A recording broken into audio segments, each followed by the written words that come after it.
Park River to the shop there. We're gonna work on some speed parts, some old an old distributor that is from a small block Chevy or big block Chevy, and we're going to convert the housing to fit a Flathead Ford. The reason we do that is there isn't much out there for performance distributors for Flathead Fords, and if you do find one, the price is astronomical because it's a vintage speed part. The Chevy distributors, which are basically the same thing on the top, are plentiful. I'm buying them on eBay for $100 a piece, and a lot of times they come and they're new old stock, which I found odd. Like, I probably bought 10 of them online, and I bet half of them have been new old stock. So apparently people would buy them back in the day and just never install them. But anyway, I think they're a really cool piece. They're a Mallory YC, and the distributor cap doesn't have a boot. You know, you don't just click a wire on. They have a hole in them where the wire goes right in, so they look like a vintage magneto. So to get the look of a magneto and have just a regular ignition system,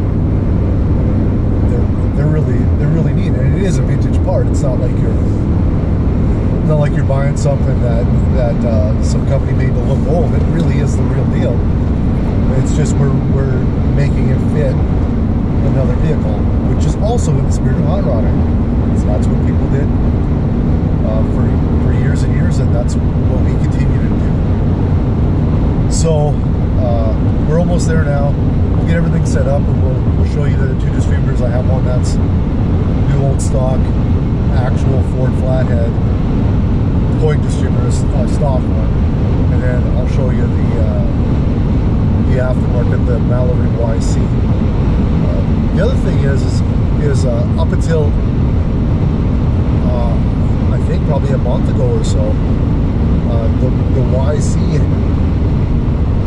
did not have a electronic ignition conversion kit available, and I just saw just the other day that they're making them now. So to me, that's a huge deal. That means I can put in a vintage part, convert it to electronic, so it's gonna throw, it's gonna have electronics well enough to throw a really good spark, and it's gonna be maintenance free. It's gonna be all hidden under the cap. The only thing that's coming out is one extra wire going to the coil, which we'll cover in something that looks vintage. And the best of both worlds, literally the best of both worlds. An old vintage part, modified to fit a different engine with electronic kit inside of it, electronic capabilities. So we'll hopefully get a bunch of footage on it. I got a lathe at the other shop. Not an expert with this stuff, but it's good enough to where we center up the housing, we center up the shaft, we shorten the shaft, we turn the shaft down a little bit, and use the gear from the Flathead distributor on there, and we're good to go. A couple other things we needed to do, I'll show you along the way, but thanks for tuning in. whenever you're ready.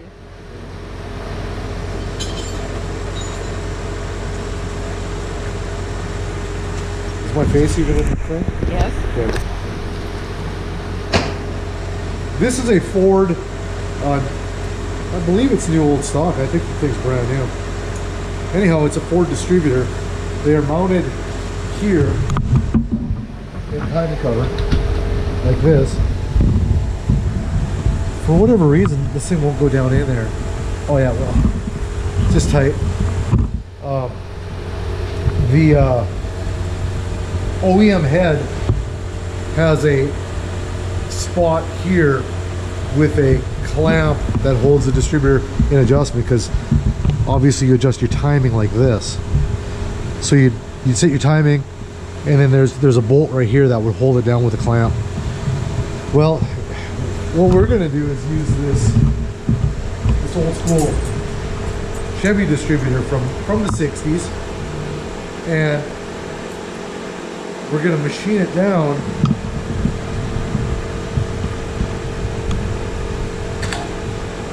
We're gonna machine it down so it fits in the hole and has the correct gear on it. I've done this before for a customer of mine that was just really into this kind of thing. I want to keep the base of it roughly the same so we don't run into issues hitting this or anything. This engine has older 24 stud heads on a 8DA block. So this is a more modern block. That's the old head.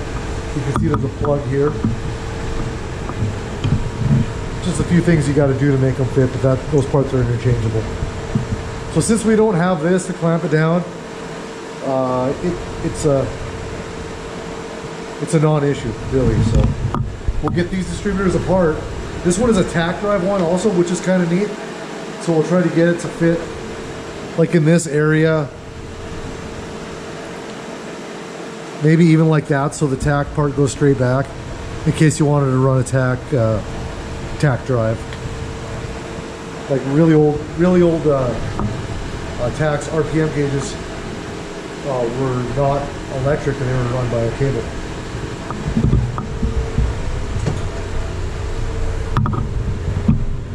This shop is my dad's shop. He's been here since 1976. Just got a bunch of stuff laying around. He's always showed me how to do things like this.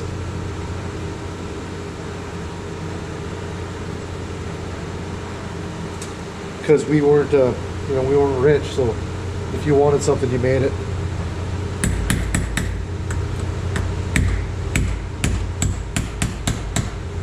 Did you catch that? I got it.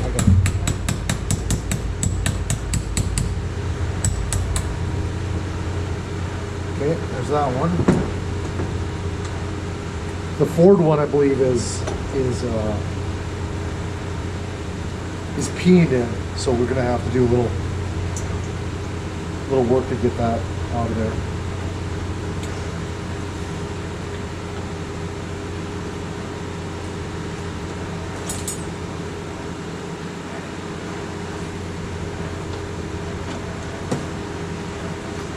How much of this will come out without pulling this all the way apart?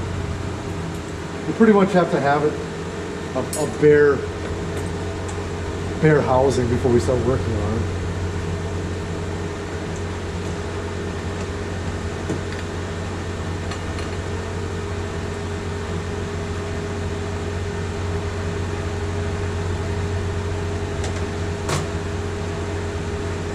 So it'll retain all of the gearing and everything for the, see, it's got a little gear that spins in there that drives basically a speedo cable that drives the tachometer.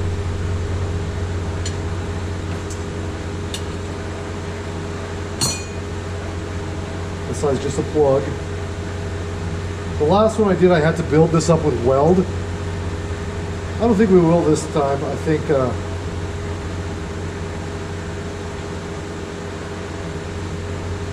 what I might do is put a pilot on the bottom. Some of these, good camera work. Sorry. Some of these Flathead Ford timing covers have a pilot area here, and they'll fit a distributor that has a pilot below the gear. I think we'll recreate that on this. I have a Mercury distributor that has that, so we'll be able to measure it and decide exactly what we need to do to get that exactly correct in there.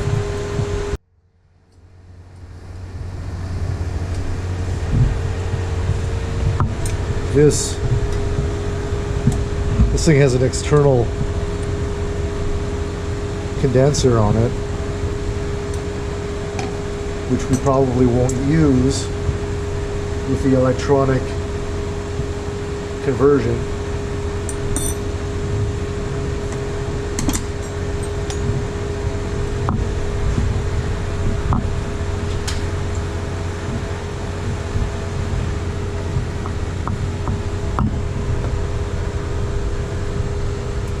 If we don't use it, I'm still going to mount it on the side to make it look like it's correct. Oh boy.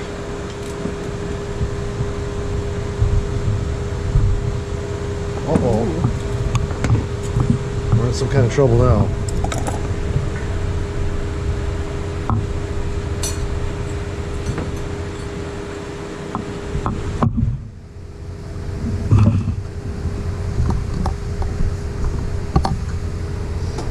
This trick works on a lot of bolts and screws.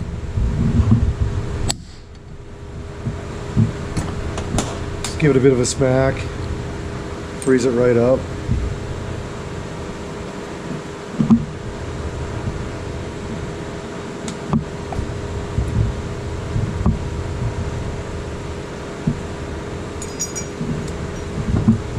We'll put that stuff back on. I like when something looks original, even if it's upgraded.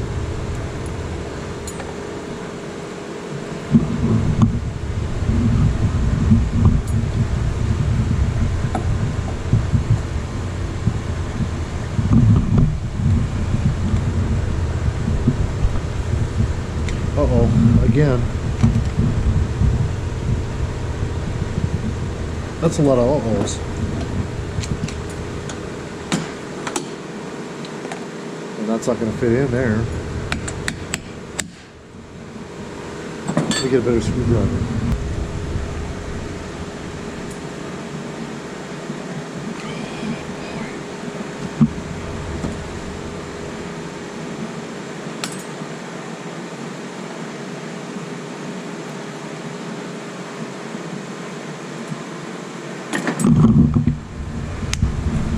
Like I said, I plan to convert this to electronic ignition. Oh, that set of points is broken. I don't know if I broke it right now. Doesn't matter, we're not using it. The other thing about these YC Mallory distributors is they only have 4 lobes. Whereas most V8 distributors have 8 lobes. So what happens with these distributors is, instead of sharing current for both sides, I guess I could show you how dual point distributors normally work. You can see that these are closed. All these are switches. Points are just switches.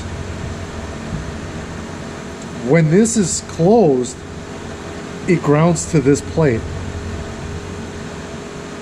And your coil has a wire that goes from the negative side of the coil to right here. So what happens is this closes up and charges the coil up, because the coil already has a wire from your ignition on the other side, and it stores all of that energy, and then once this gets to a certain rotation, it opens the points up. When it opens it up, that electricity has nowhere to go that's being stored, so it goes out the coil wire, goes to your distributor, and then your distributor decides which plug is getting the spark. So most dual point distributors have, like, you've only got so much real estate on this little lobe, on these lobes. So most of them have 8 lobes. So for an 8-cylinder, you have only so much space where the points can be closed, and then they have to open back up because there's another one waiting. there's another cylinder that needs that time to charge the coil for the next fire. A dual point distributor has a leading and a trailing set of points. So you can see how these are hooked together. What happens is it charges that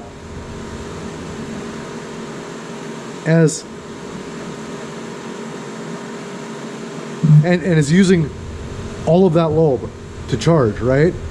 When it starts to come back down the lobe, this one's still closed on a different spot on another lobe on the other side, so it's still grounded. And that's called dwell time.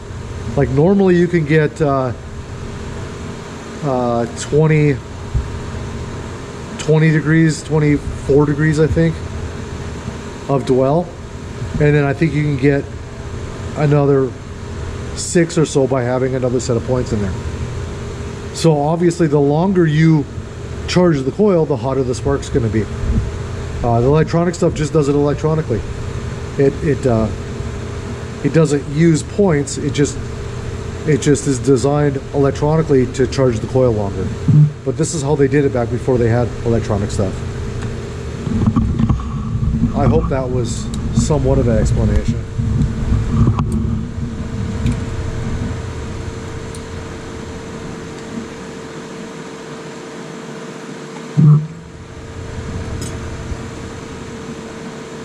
That should come out of there now.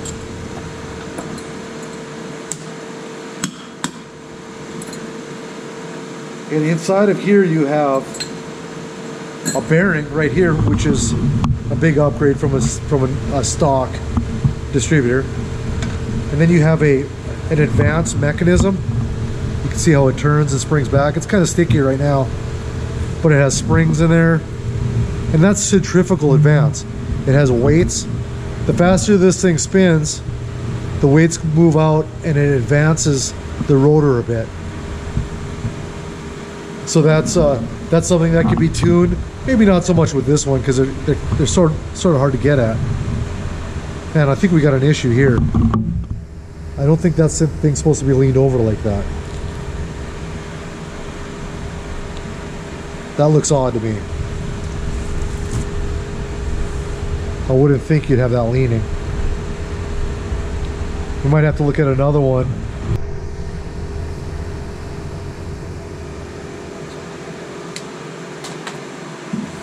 We have the Mercury distributor here. I'll show you what I meant by the pilot. But first note that the original clamp would have stopped this distributor from going down in the hole too far. So this cover has a gap here. Well, we're going to use that cover to sit on now, and then this will be our clamp to hold the distributor in place. So we have to add whatever we have from here to the end. We have to take away 350 thousandths for it to sit on there flat. Probably try to take a groove in there. Maybe we can get an O-ring in there to help seal it. Although these were never sealed, so it probably wouldn't leak. But here is the pilot I was talking about. So that's just the shaft going right through into a pilot down here. The cast iron Ford cover, that doesn't have this. Every Mercury I've seen has this. And some Fords have the cover, but I've never seen a Ford with a pilot.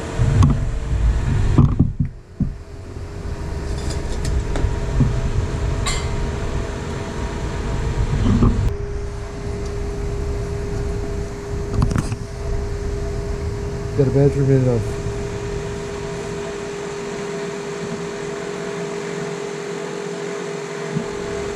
1060.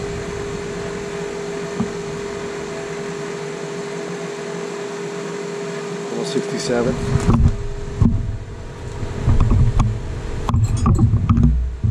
$1.067. And then I have it marked plus 350 here. And again, we're not we're just going to make sure that this doesn't hit anywhere when we get in there. So if we go all the way up to where we were, I think we're fine. If we go even all the way up to here, we're fine. I'd like to have it somewhere in the middle, I think. That'll give us enough room to go around there, I think. Just don't want this to run into anything.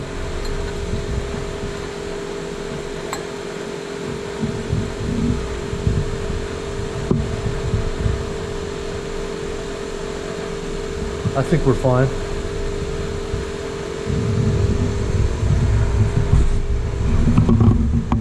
So what we'll probably do is do this style all the way to the end instead of having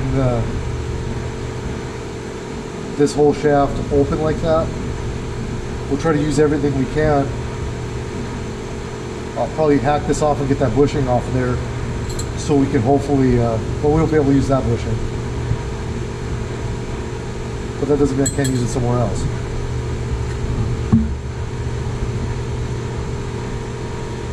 So yeah, we don't have a lot of length to give up here. If I rough cut it, because we're going to be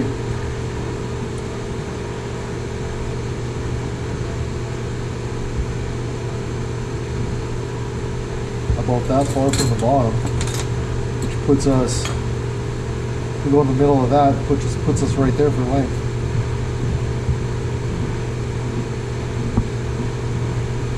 So we better start small. I think I'm going to take these out because they're just going to be a pain. And we'll chuck this up in the lathe. It looks like it's been machined on the inside for center, so we'll use that to center this up.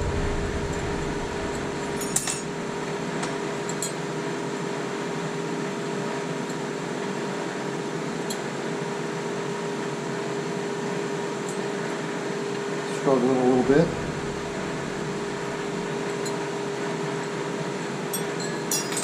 Okay, let's try that. Let's get a mark where we can start. I think when we cut it off right there, we're going to be safe.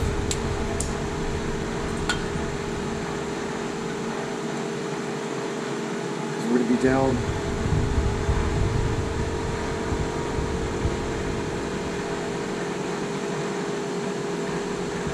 Well, that's all the way at our gear. We're only doing the housing.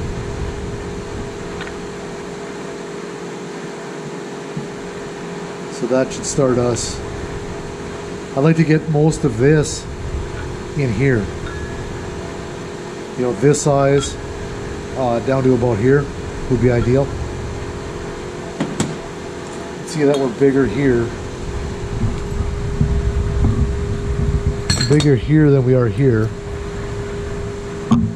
So we'll be able to put this shoulder into this housing, providing we're thick enough there. And we will find out.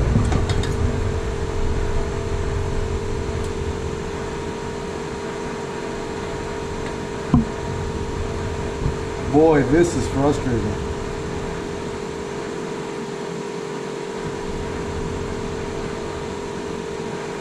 Oh, 67. All right. Let's go cut it up a little.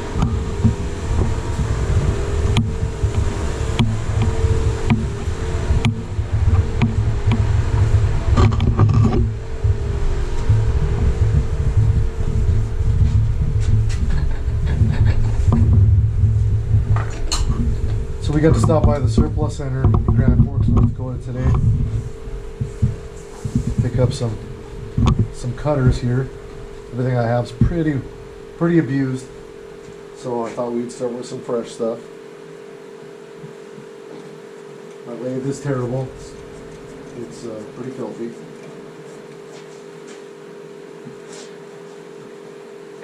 My bad. Load that up a little bit.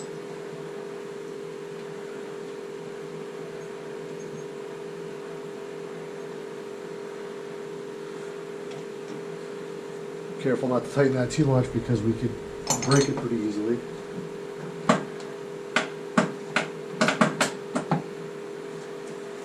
See how close we are.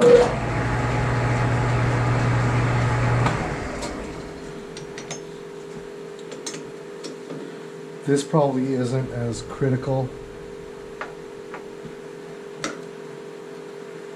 There's a lot of things. There's going to be some. There's going to be some little bit of play in the bushings and whatnot. Let's see. Let's get rid of this first. I'm going to get in there and see if that's machined.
Done one of these before, but it's been a few years ago, so I don't really remember all of the details. This is a snap gauge. You can see there's a step.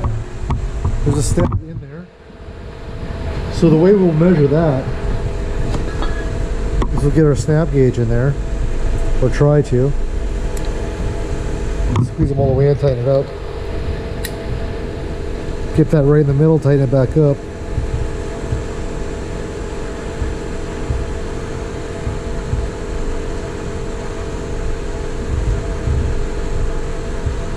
Now we have a pretty good measurement of what this needs to be.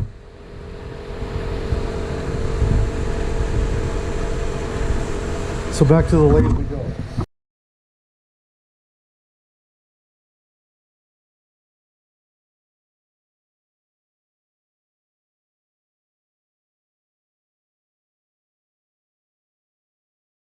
So we don't have a lot of room here to make adjustments, but I think it's going to work out nicely. And I was kind of hoping this was going to get more at an angle back, but it'll sort of shoot over the top of the intake if a person does end up using the tack rod. But we have it seated in there nice. Probably put an O-ring in there. This will clamp down to hold it tight. In fact, I'll try that now.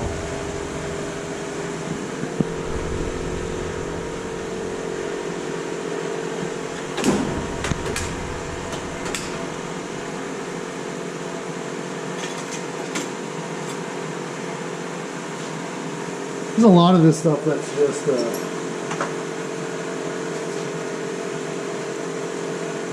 it's just trial and error. It's just, oh, that looks like that might work. So you try it. Sometimes it works, sometimes it doesn't. So all we're doing is tightening that aluminum around here. You can see it's pretty much impossible to move. That's what we want. All we're doing is flexing that aluminum so it squeezes around this aluminum. So now if we can get the gear on it, again, this will all be polished up so it fits better than that. So now we have this going on. To get all that back in there, we have that sticking out. We're going to need a bushing to put in the bottom here. And Dad is, like I said, Dad's an old school guy, right? So he's got a box of bushings around here. We'll just have to measure the hole, measure the shaft. This part of the shaft will be cut down to accept the gear off of that other distributor. and then it'll pass through and be this size. We have enough length, yeah, we have enough length. So basically right where that hole is, we'll cut it off. We'll turn that down to this size, all the way to here, slide that gear, the other gear up to there, put a washer, that'll be our thrust, and then we're done. The hole here is to grab mist from the oil mist from the engine and to lube the bushing that's in the bottom. So, get some measurements. I'm going to grab the gear off of this one. We'll have to grind it away first and then we'll knock it out. Can you see if the air compressor's on, Kristen?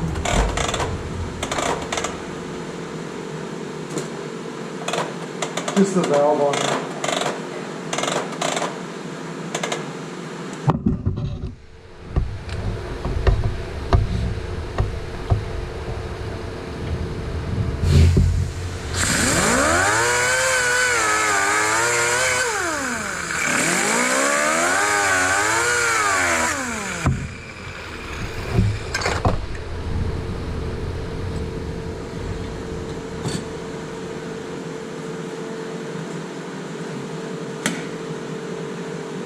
I don't want to squeeze that in the vise.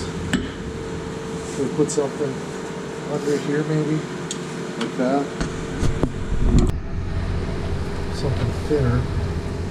Yeah, let's see if we can get this. Can you hold that screwdriver right there? Just try to get it to not knock through the vise.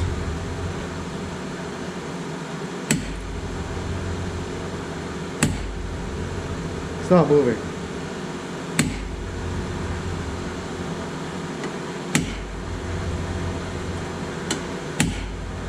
Wow.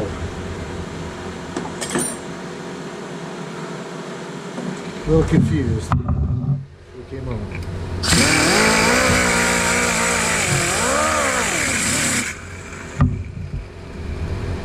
Guess my punch is too big. That could be.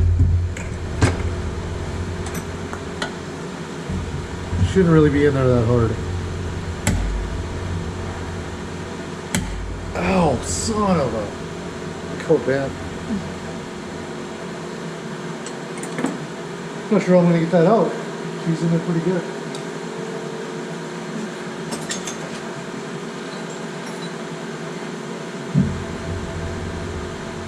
Try this one flat, maybe.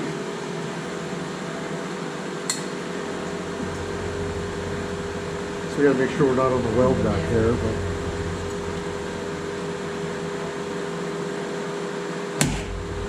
Wow. Get it a ton.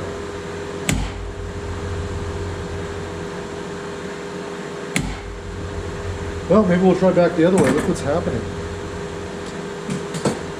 Yikes. I don't want to drill it out, but I might have to.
So I don't think.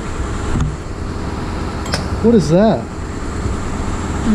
Looks like there's a ball in there. Yeah. I don't think that's supposed to be on there that damn tight, but it was. So what we got. So this is an important measurement. Not that one. This one. Got 4 4635.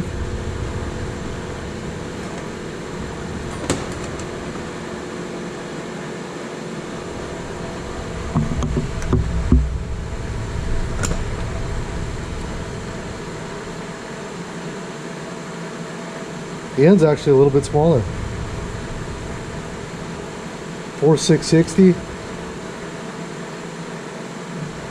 I would have never guessed that. 670.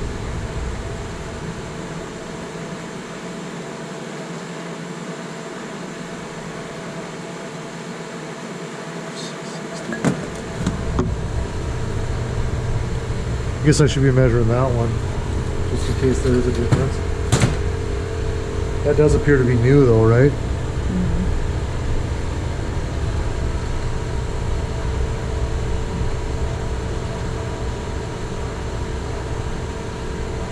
What else were we doing over there? We ended up with 665.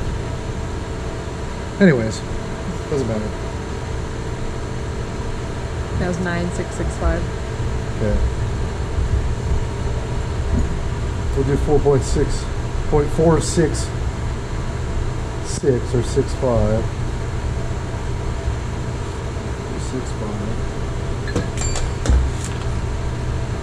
First thing we'll do is do the easy thing with this, so I'll just hack it off with the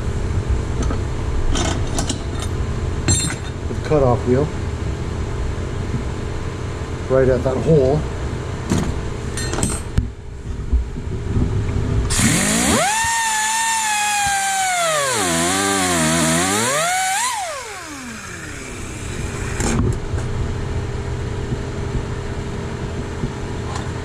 So then we'll be on to here with this way I mean. And then that much of that will be sticking out. So we can probably cut off a little bit more.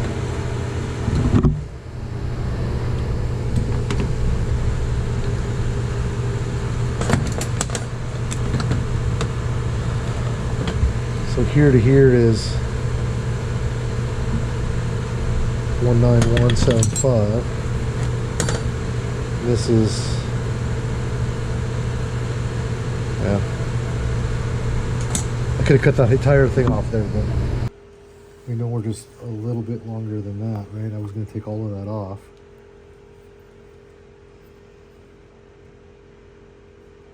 And we don't care if we're up too high, so long as we don't go past where our bushing is.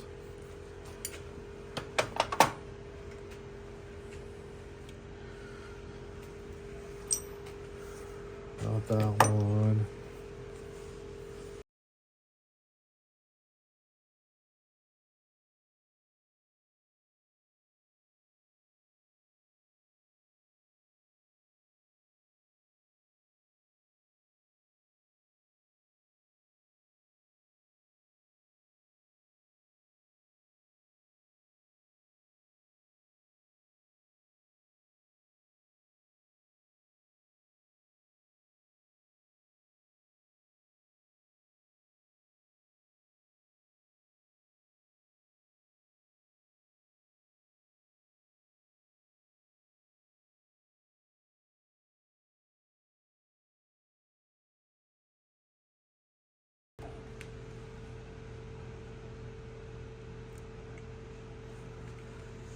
We gotta go to there, 6.5, right? 50.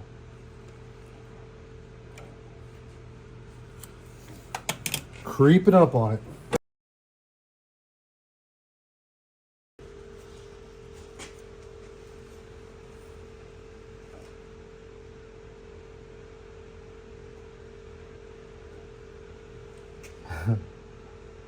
Sometimes you make a cut in it,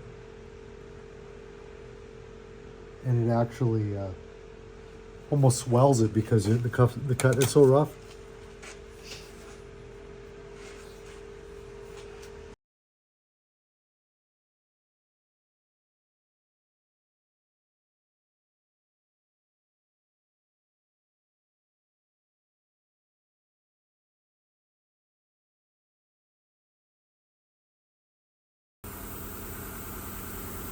Look at this.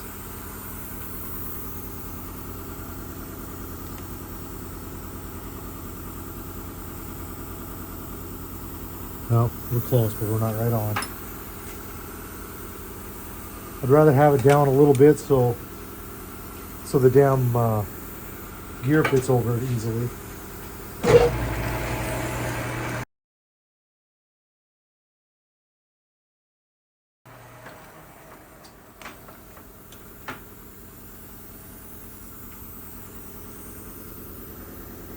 There we go.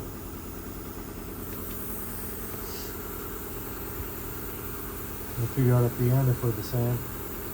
Actually a little smaller on the end, which is fine for right now.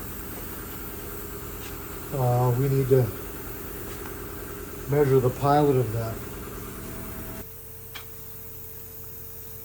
It says 4505.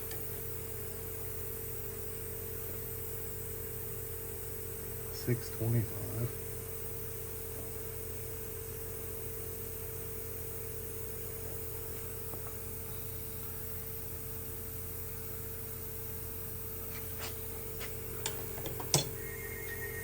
Or 500.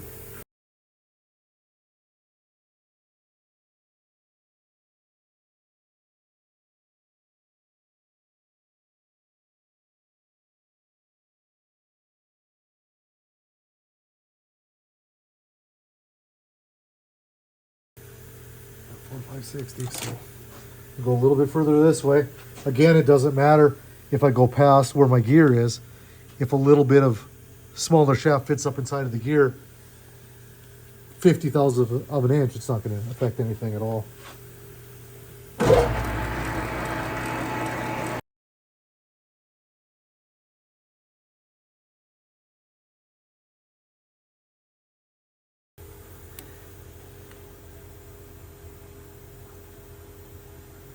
That's close. We're 50 under, right? Or 5,000's under. What do we want? Four. That's it. That was it. That's it. Dead on. Yeah. Okay, so then we've got a gear that is 990 or 970 long. So that'll go into here. It'll stop right there. We'll drill a hole through it. We'll put a washer here. Put everything back together.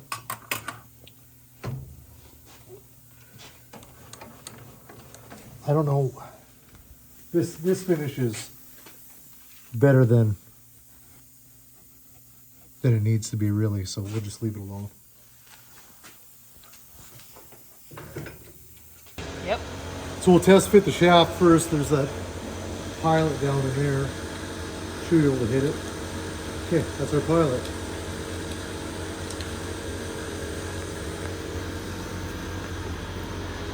Test fit our gear. We won't push it all the way on because, yeah, that looks like that's going to go in there pretty easily. I think we can knock it on there, and that's how you would have wanted it, or that's how they wanted it. Obviously, since we couldn't get the damn thing apart. So, our housing is over there still? I think so, yeah. That's how that'll go.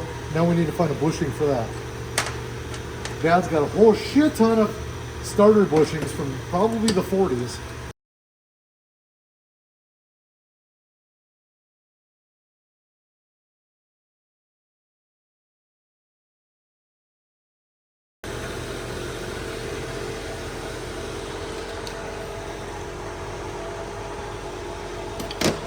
See, if that fits here, it would really work quite nicely because it has that shoulder on it. Go. So this is a starter bushing of some sort, maybe a door hinge bushing for all I know. But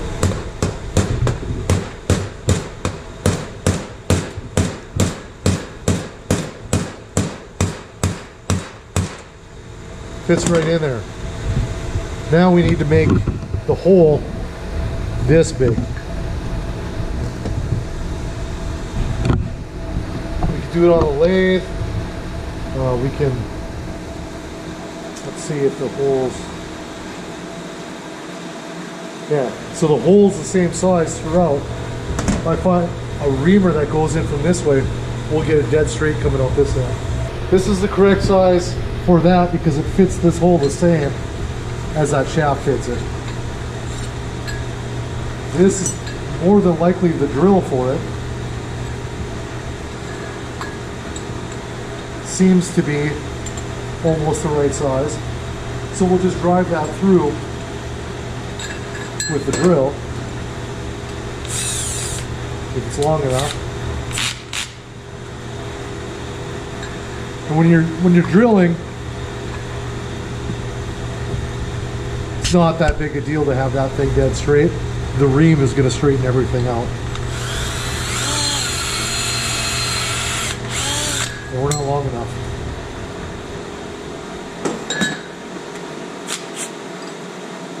So we got to find another way to drive this. That might work still.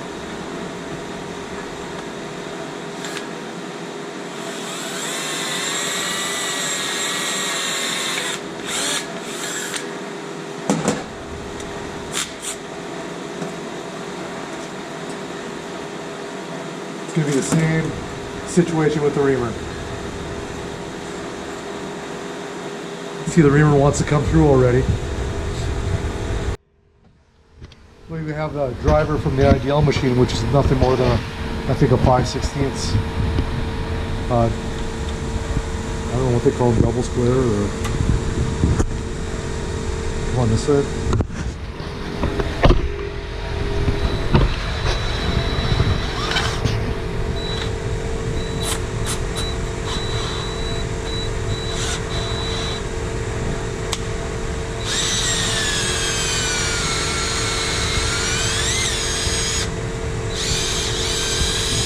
So we know that's dead straight because the ream is dead straight. How to get it out? Not real sure.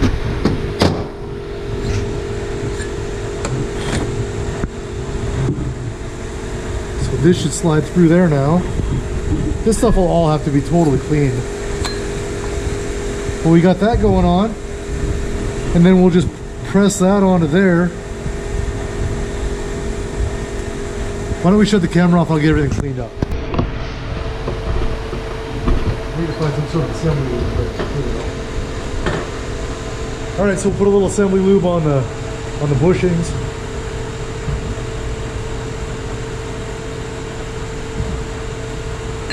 Here and here. A little on the shaft. That stuff's actually sort of heavy for what we're doing here, but if it doesn't turn for a couple of years, it'll still be on there. It's not going to drip away. And there we go. Fits right in there. I didn't bother to glass bead the body of it or anything. I don't ever want to hide the fact that it's an old part. That, to me, that's everything to have an old part. That's the coolest part of this whole thing. That's why we're doing all of this. I think I'm going to put a socket down because this is brass on the end and I'm afraid to damage it. Find a socket that fits over there nice. A little deeper than that. Like that. And then we'll flip it over. Drive that down with another socket.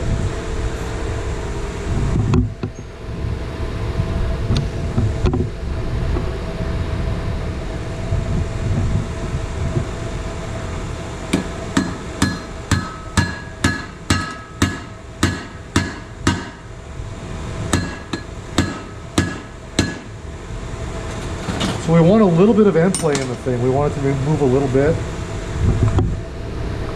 That's too much.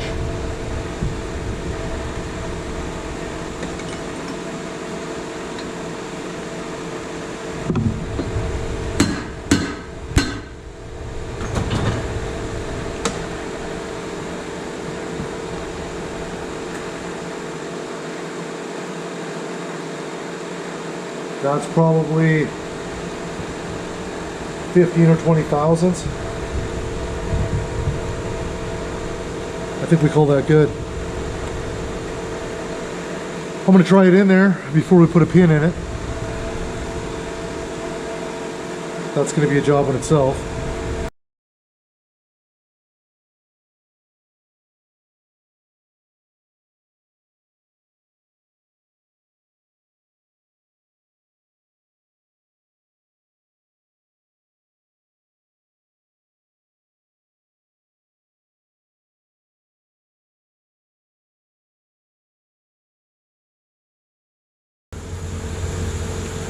Well, you know what? I'll bring another drill bit. See if I can get through there, and then I'll just TIG weld the end shut here. Same on this end, and then we'll be done. Let me put the business part of it back together here. Not sure if this has a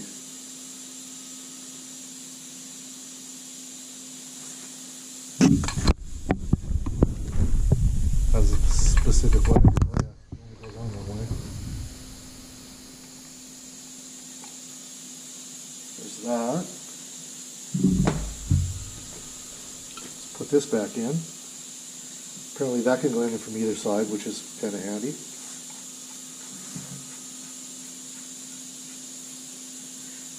We won't put the points back in since they aren't any good.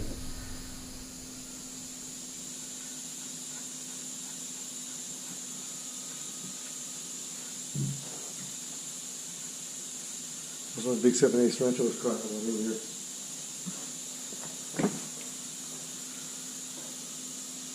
Whine into myself. Right here. Oh wow, what happened over here?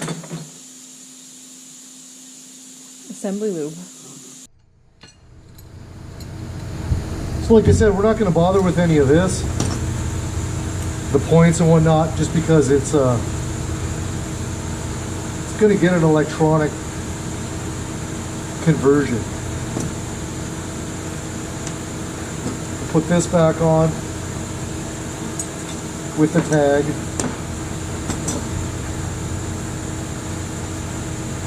Just trying to make things look like we haven't been in there messing with them.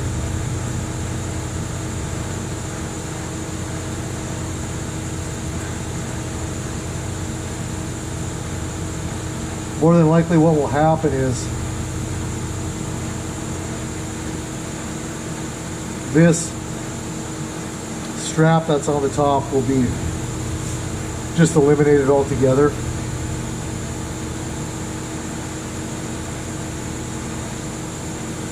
So the condenser will stay there, but it just won't do anything. I think that old cool condenser is a lot, you know, is a pretty cool part of this.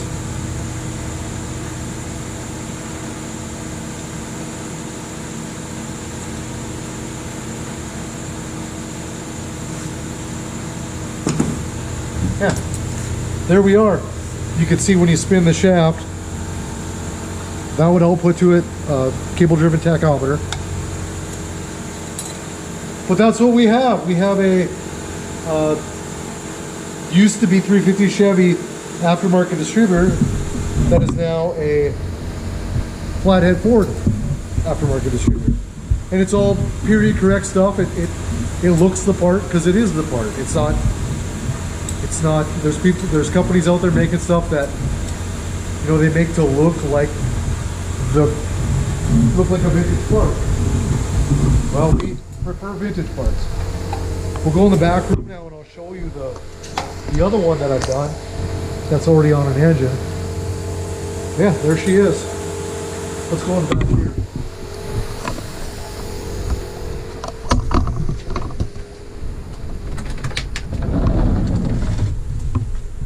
Dad's got this old run stand for flatheads. And there is this engine belongs to Todd Miller, and he had me convert one of these old Mallory distributors, and you can see, you know, it looks like a speed part from the 60s, and these were available for a flathead. It's just they're hard to find, and they're not that bad to convert, so that's what we do. You can see all the wires go into the cover, into the cap. I mean, it has a unique look. It's a great old speed part. Well, that's it for this episode. It took us probably, well, it always takes me 20-30% longer because I don't have my tools. Shit scattered everywhere. I'm not an organized person. But I would say actual work time, hour and a half or 2 hours. Granted, you know, I have stuff that I need to do this kind of thing, but if you brought one into a machine shop, a guy that likes to tinker or whatever, he'd be all over it, he'd do it for you. And like I said, you can buy them on eBay for $100. You can use small block Chevy Distributor, you can use a small block Chrysler Distributor. Originally I was going to use a big block Chrysler Distributor, but they turned the opposite direction. So that advance mechanism that I was showing you earlier wouldn't work, because it has to spin, and as the weights go out, it advances it. Well, they would, if the weight's going out in the opposite direction would cause it to retard the timing, which is not what you want. All right, thanks for tuning in. Don't forget to like, subscribe, hit notifications. Thank you.